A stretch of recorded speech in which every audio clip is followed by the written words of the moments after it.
make them wonder. Hey, this is John Moore, and I'm here to interview John Mark McDonald. He is actually the pastor of Batesville First United Methodist Church, and he has also been my mentor as I've been moving through the United Methodist ministry process. And I've asked him if he would participate in this. We've known each other for several years, and he can testify to sort of how I was before seminary as well as now as I've come to the end of my journey. Brother Mark McDonald, I welcome you. Thank you very much. Good to be here. All right, just a few questions. They've got 8 questions for us here. First one is, how do you think seminary has affected me, my development or spiritual growth? Okay. I think what I have seen change the most in you is understanding the depth of approach that you have in your theology and making that theology practical in ministry. I've seen you grow some in your humility too, realizing that you've found a place to settle back and listen as much as you share. So I've seen both of those be your key areas of development. Great, great. Thank you. How would you say you've seen God affirm my calling? That's a good one. Same things. I think watching you grow in that depth and humility, but also one of the things I've been able to do is work with your church members some, and it strikes me that they are so positive and supportive about you. They have affirmed quite a bit, and they have appreciated your ministry there a great deal. So I think that affirms a lot. Thank you, Mark. Third question is, what do you believe are my greatest strengths? My greatest strengths. Okay.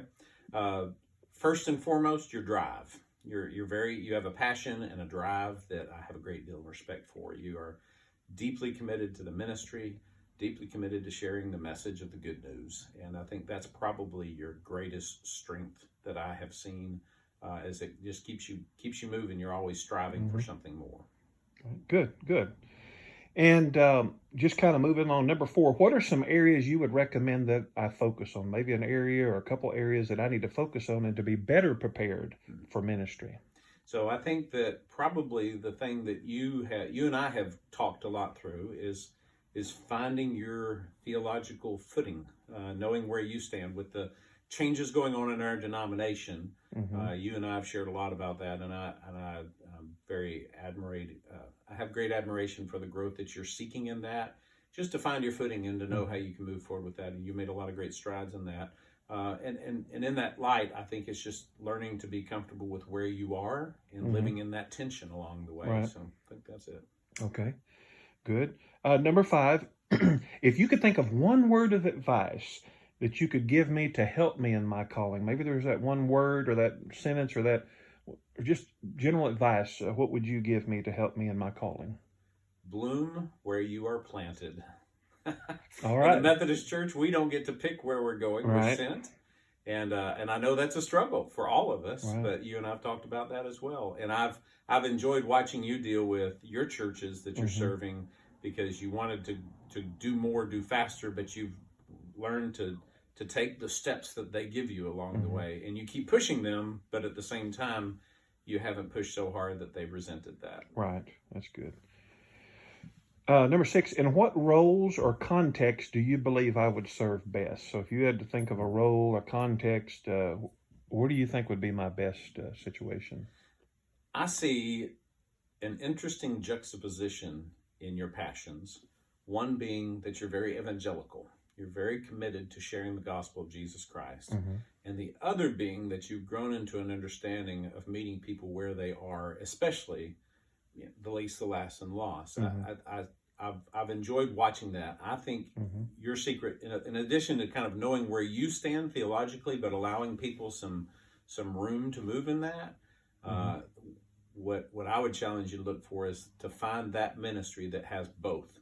Because you can go more evangelical, you can go more pastoral and service oriented, but you seem to have a need for both of those to come in. And I think you can find that in the pastoral ministry a lot. Right. Those are the 2 areas that I see you really working to mold in a neat way. Right. John Wessel said where knowledge and vital piety, come together. Yours is evangelism and social justice. Oh, wow. That's good. That's good. Thank you. Number 7, what is your hope or your prayer for me in this season? What would you say would be your hope or your prayer or both for me in this season? Peace in all your circumstances. You, like all of us, are going through challenges, not just through the pandemic, but just life and your churches and career and all the decisions, to realize that God's got that, Amen. and to find a sense of peace in the midst of all the changes that you are and will always be facing. Amen. That's good. Thank you for that. I appreciate that, Mark. And last question. Is there anything that I didn't ask that you want to share? So Dr. Chris Davis will be looking at this, and he's a Baptist, bless his heart. But is there any last thing you think that I need to know that I haven't asked here, or as I continue now, I'm looking at graduating seminary and moving on, et cetera. What's that last piece that you might want to share? Well, I want to tell them about the one thing you said not to share. No, I'm playing.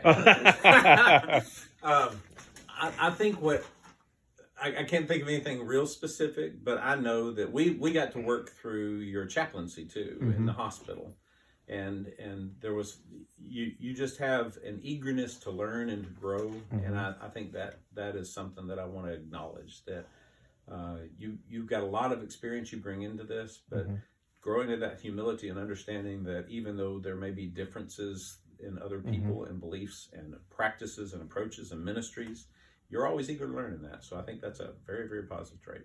Thank you.